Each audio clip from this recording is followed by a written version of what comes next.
Hello YouTube, this is Crosscheck and welcome to a very small and simple tutorial on the X-Plane 11's Boeing 737-800, the default aircraft. So I've been asked a lot to do a little kind of tutorial on the autopilot. So this is going to be really simple. I'm not going to get into much detail. This is just for people who are newcomers to the flight simulation world, so you guys can kind of control your aircraft with the autopilot. So it's going to be really simple. So basically the autopilot is this right here. This is the glare shield, if I'm not mistaken. We have the course, the auto throttle arm, the flight directors. We have two of those, one for the pilot, one for the co-pilot, the course as well, one for the co-pilot, one for the pilot. Only one auto throttle arm. On the pilot side, we got a lot of buttons around and some knobs. This knob is for the indicated airspeed selector. This is the heading selector. It actually has two knobs.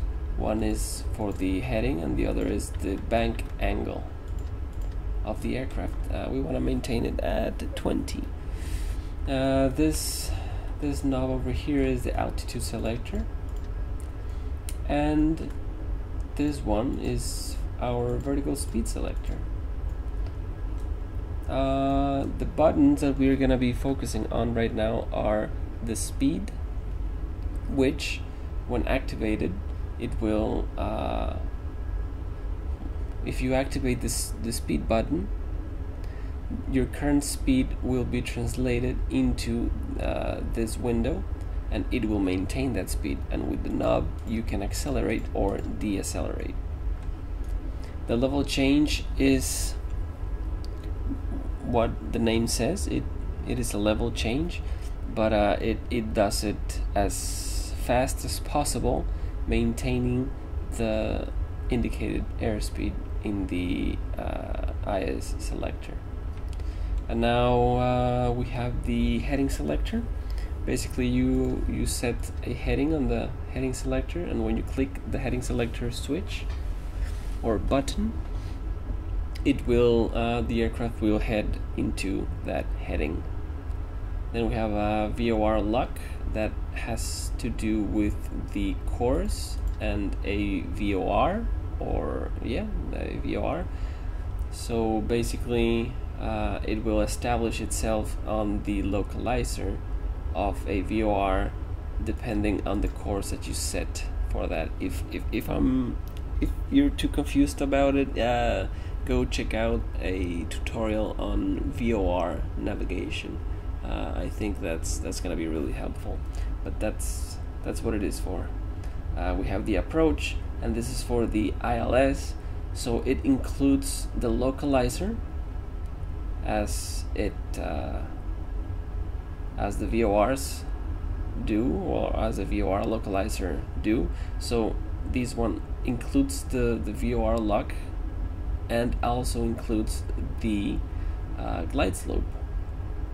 Let's say that the localizer is for horizontal alignment and the glide slope is for vertical alignment. So that's basically it. Altitude hold.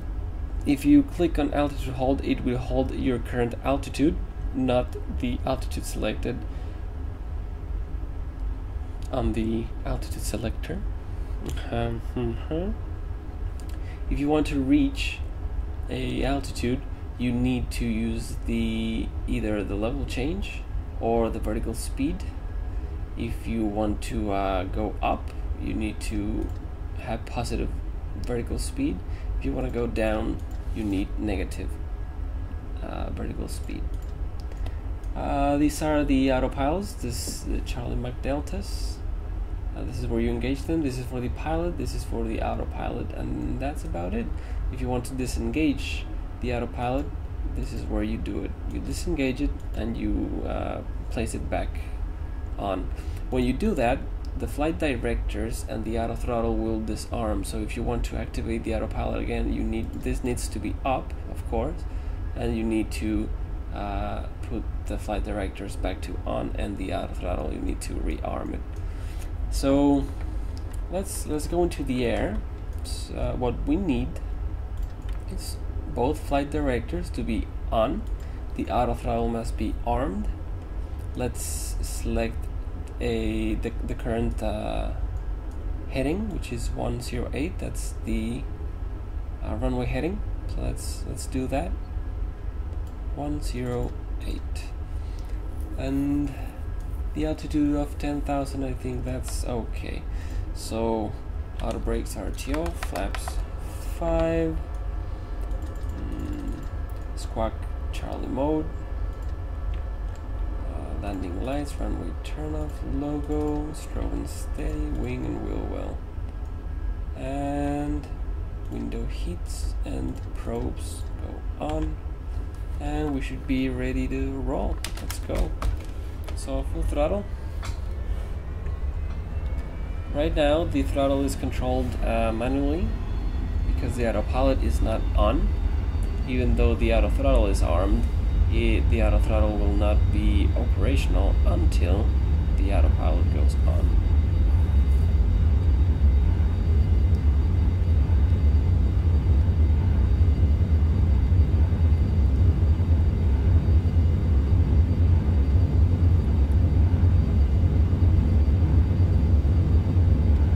Okay, let's rotate.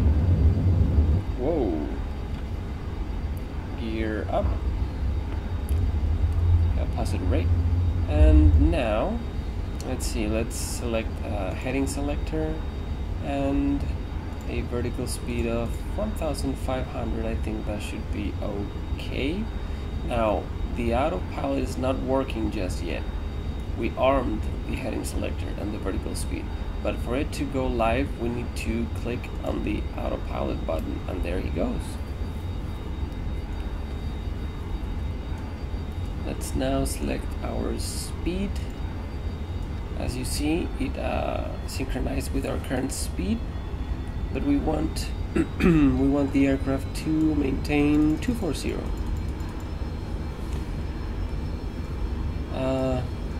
Don't forget about the flaps. The autopilot will not forgive. The autopilot will ignore the flaps, and it may overspeed and overstress the flaps. So we can lose all the flaps by this speed. So now we're flying on heading of 108, vertical speed of 1,500, and a speed of 240. And let's just imagine that we wanna reach 10,000 feet ASAP. We can click on level change. If you saw it switch to our current speed, which was what, 230, and it's gonna maintain 230. It's gonna maintain full throttle and go push the vertical speed to the limit. So now it's gonna reach 10,000 as soon as it's possible for it. We can change heading. Right now we're flying 108. Let's go 150. And as you can see, the aircraft will now try and it will reach a heading of 150. So now the VNAV and the LNAV, I haven't mentioned those, I think. So these ones are very useful, very, very, very useful, but they are directly connected with the FMC. You need to have a flight plan on the FMC for those to work, and that is that's the next step. I think first you need to know how to use this the simple autopilot, and then you can go and use your FMC and then start using VNAV or LNAV. But basically what you need to know is VNAV is basically the vertical autopilot. Oops. and the LNAV is basically the horizontal autopilot. So VNAV will be controlling your altitudes, and the LNAV will be controlling your headings. Basically, when it reach also the VNAV controls your speed, FYI. Anywho, the LNAV, once it reaches a waypoint, it will switch to another heading, and you will continue to fly into different waypoints. But that's basically it. There's not much to it. So let's say that right now you want to go to 7,000 feet. So you need to take the altitude selector all the way down to 7,000 feet, and then you select your vertical speed. Remember, you are above the altitude you want, so you need to go down. Let's do 1,500, and we activate the vertical. We need to activate first, and then we tell it to go down. 1,500, and then the aircraft will start descending at 1,500. It exceeded it a little bit, but it will try to maintain it. And let's check out the altitude hold. This may be useful if you're with ATC and the ATC tells you to hold your altitude. You select altitude hold, it translates exactly where you were, and it will hold that altitude, no problemo.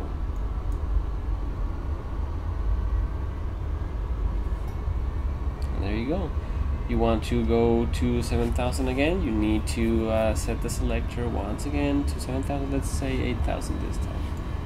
8,000, and once again, vertical speed, and go to 1,500. Or if you're in a hurry, do the level change. And you can tell it at what speed you want to go down. You can tell it go first reach 200 knots, and when you are at 200 knots, reach 8,000 feet, maintaining 200 knots. So as you see right now, the aircraft is the throttle is all the way back. The aircraft is slowing down. Once it reaches 200, it will plummet for it to reach 8,000 feet without a increase on the indicated airspeed. And there he goes.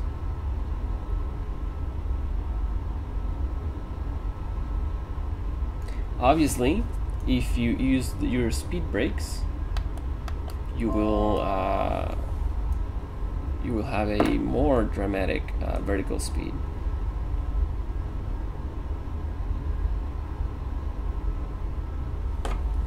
And if you get rid of the spoilers, it will start to it won't be able to lose as much altitude without increasing its speed, right? So let's go to this time. Right now it's increasing its speed because it's reaching 8,000. Let's do 10,000 once again. Well, let's go to 11,000. Let's do let's do 1,000 feet per minute. Let's go 11,000. And now the aircraft is gonna start going up 1,000 feet per minute until reaching 11,000. If you're in a hurry, same thing, level change, set your speed, and the aircraft is gonna try and reach that altitude ASAP.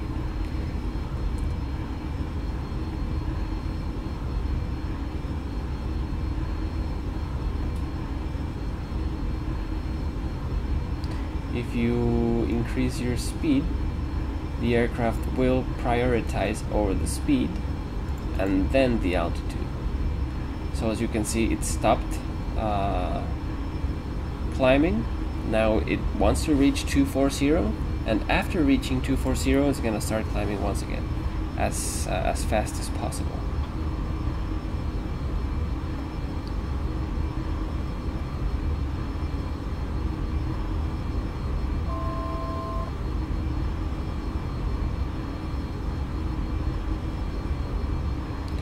there we go.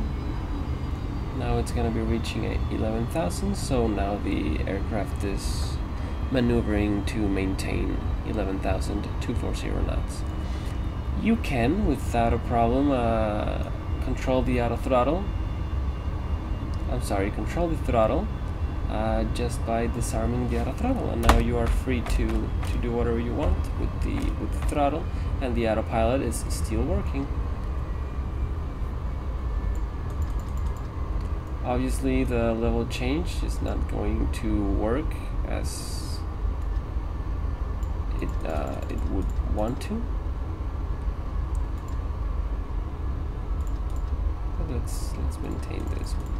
11,000, speed 200, auto throttle, speed 220. Here we go. So yeah, that's the basics of the autopilot. Whoa. Take it easy, boys. Anyway, yeah, that's basically it. Those are the basics of the autopilot on the default 737-800. After that, I will recommend you try and understand the basics of the FMC, and then you can use VNAV and LNAV. And also, if you do some VOR navigation tutorials and ILS approaches, then you'll be able to use the VOR lock and the approach. So remember, if you want to gain control of the aircraft completely, disengage, back up, and there you go. You're free to do whatever you want. Yep, good times. Don't tell me what to do. Yep, good times on the 737. Oh, it's kind of laggy. Oh well. Well guys, hope you guys enjoyed. Please let me know in the comments below your thoughts related on the video, and yeah, happy flying. Cross check out.